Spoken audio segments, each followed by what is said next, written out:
Que ditadura em Cuba, Cuba, Cuba, Cuba, Cuba, Cuba, Cuba, Cuba, Cuba, Cuba, Cuba, Cuba, Cuba, Cuba, Cuba, Cuba, Cuba, Cuba. Dan pada hari Selasa ini, 26 Mei 2026, rejim itu muncul menjerit tentang penentangan, sedangkan angka-angka menunjukkan kekuatan tentera yang lama, kecil, dan bergantung kepada propaganda. Ucapan berjuang datang dari pimpinan komunis melalui Mariela Castro yang mengatakan bahawa Raul Castro tidak akan ditangkap hidup-hidup dan sampai kepada tindakan rejim sebagai cubaan menakut-nakutkan Washington serta menahan rakyat sendiri melalui ketakutan. Cuma struktur sebenar adalah rapuh. Kira-kira 49.000 anggota tentera aktif, 39.000 simpanan sistem pertahanan Soviet, beberapa pesawat pejuang, helikopter terhad, dan 1 angkatan bersenjata. Yang lebih berfungsi untuk mengawal rakyat Kuba daripada untuk menghadapi kuasa besar seperti Amerika Syarikat. Sementara drone dan pesawat perisikan memantau pangkalan, radar, landasan, dan pusat ketenteraan di pulau itu. Havana, Kuba membalas dengan berani, tetapi hanya menunjukkan imej sebuah diktator yang terdesak, mempamerkan besi buruk tentera seolah-olah ia adalah perisai perang. Apalagi yang mampu didirikan oleh rejim ini? Mengapa keluarga Castro menukar ketakutan undang-undang dan ketenteraan menjadi ancaman umum? Bagaimana sebuah diktator tanpa kekuatan udara sebenar, tanpa ekonomi yang kukuh, dan tanpa tenaga yang mencukupi bercadang untuk mengekalkan tindak balas ketenteraan terhadap Trump? Saya akan ceritakan semuanya kepada Anda. Jika Anda suka kandungan yang terus terang dan tidak berbelit-belit seperti ini, pertimbangkan untuk melanggan karena di sini ada video seperti ini setiap hari. Pusat krisis terletak di Kuba, tetapi tekanan datang dari Washington. Kerajaan Trump mengetatkan sekatan selepas pendakwaan Raul Castro di Amerika Syarikat yang dituduh atas jenayah berkaitan dengan penjatuhan 2 pesawat awam pada tahun 1996.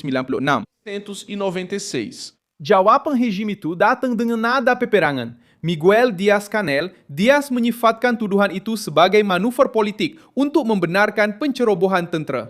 Sementara Mariela Castro muncul dalam satu mobilisasi di Havana, mengatakan bahawa negara itu tenang, tiada siapa yang akan menculiknya dan dia akan mati berjuang. Angkatan Tentera Revolusi Kuba terdiri daripada Tentera Revolusi, Tentera Laut Perang Revolusi, Pertahanan Anti Pesawat, dan Tentera Udara Revolusi, selain milisia wilayah dan struktur sokongan. Di atas kertas terdapat sebuah mesin ketenteraan yang teratur untuk mempertahankan pulau itu. Dalam praktiknya, data yang beredar menunjukkan sekitar 49.000 anggota tentera aktif dan 39.000 anggota simpanan menjadikan jumlah keseluruhan kira-kira 88.000 orang yang boleh digerakkan. Nampak banyak untuk propaganda dalaman, tetapi ia sebenarnya sedikit apabila berdepan dengan kuasa tentera yang mempunyai kapal induk, pesawat tempur di atas kapal, satelit, drone, perisikan elektronik, dan pangkalan. Tentera Kuba masih merupakan cabang paling penting bagi rejim tersebut. Ia menempatkan sebahagian besar anggota tentera dan berfungsi untuk pertahanan serta kawalan dalaman. Inilah perbezaan yang perlu difahami. Rejim itu tidak mengekalkan askar hanya dengan memikirkan peperangan menentang kuasa asing. Ia juga memerlukan tentera untuk mengawal jalan raya, menahan protes, melindungi bangunan parti komunis dan menghalang krisis sosial daripada bertukar menjadi pemberontakan terbuka. Di sebuah pulau yang sering mengalami gangguan elektrik, kekurangan makanan, kekurangan bahan api dan rakyat yang melarikan diri, askar Kuba digunakan sebagai revolusioner, sebagai kekuatan keluar dan sebagai alat tekanan ke dalam.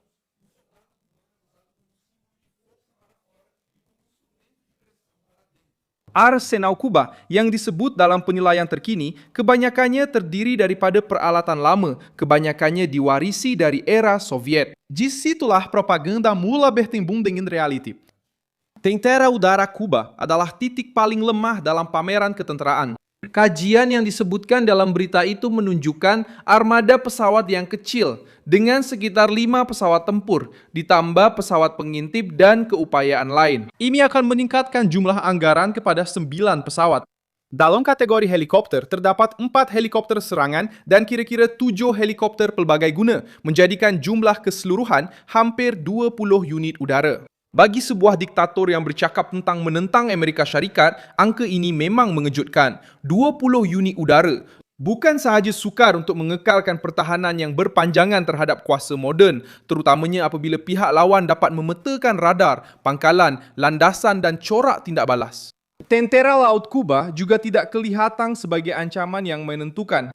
Rejim itu mungkin mempunyai kapal rondaan, aset pantai dan struktur untuk pertahanan dekat, tetapi tidak mempunyai armada yang mampu bersaing di Caribbean dengan Amerika Syarikat. Fungsi sebenar adalah untuk melindungi kawasan pantai, memantau pergerakan udara dalaman, menyokong operasi rejim, dan cuba mengekalkan kehadiran di sekitar pulau. Dalam krisis yang serius, tentera laut Kuba akan lebih bergantung kepada bersembunyi, berselerak, dan bertahan daripada berhadapan secara langsung dengan Angkatan Laut Amerika. Sebab itu, retorik perang kedengaran berat, tetapi inventori ketenteraan menunjukkan keupayaan yang terhad. Kepungan brutal yang disebut dalam berita itu sebenarnya melibatkan pengawasan. Lebih daripada 150 jam penerbangan risikan telah dilakukan di sekitar Cuba dengan pesawat berawak dan drone untuk memerhati pangkalan udara, pangkalan laut, serta sasaran risikan, struktur pertahanan yang berisiko. Pengawasan ini bukan sekedar untuk memerhati. Ia bertujuan untuk memahami bagaimana rejim bertindak balas, peralatan mana yang diaktifkan, bagaimana komunikasi berfungsi, kawasan mana yang dilindungi, dan struktur mana yang benar-benar beroperasi. Rejim itu sadar akan perkara ini. Sebab itu, mereka cuba membalas dengan retorik peperangan. Diaz-Canel cuba melengkapkan sandiwara itu dengan menuduh bahawa Washington sedang mencipta alasan untuk pencerobohan tentera. Jawapan ini menunjukkan ketakutan rejim bahawa proses terhadap Raul Castro akan menjadi sesuatu yang lebih besar. Diktator itu tahu bahawa satu tuduhan rasmi di Amerika Syarikat bukan sekadar di atas kertas. Ia boleh membuka jalan kepada sekatan, penangkapan, sekatan ekonomi, tekanan diplomatik, pengasingan sekutu, dan tindakan baharu terhadap struktur ketenteraan dan perniagaan yang dikawal oleh Angkatan Tentera Cuba. Apabila Marco Rubio berkata bahawa Kuba adalah ancaman keselamatan negara kerana hubungannya dengan China dan Rusia, mesej itu bukan lagi bersifat simbolik tetapi telah memasuki bidang strategik.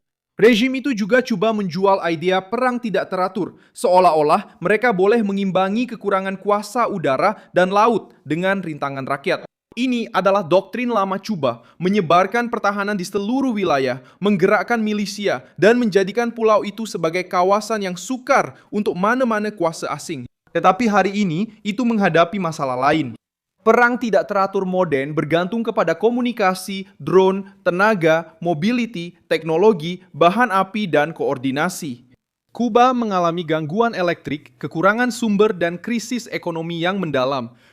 Rejim yang sukar untuk memastikan lampu di rumah rakyat biasa tetap menyala akan menghadapi kesukaran untuk mengekalkan tindak balas ketenteraan yang teratur untuk tempoh yang lama. Tekanan Amerika juga menyasarkan jantung ekonomi tentera diktator itu. Angkatan Tentera Cuba bukan sekadar askar dan berek.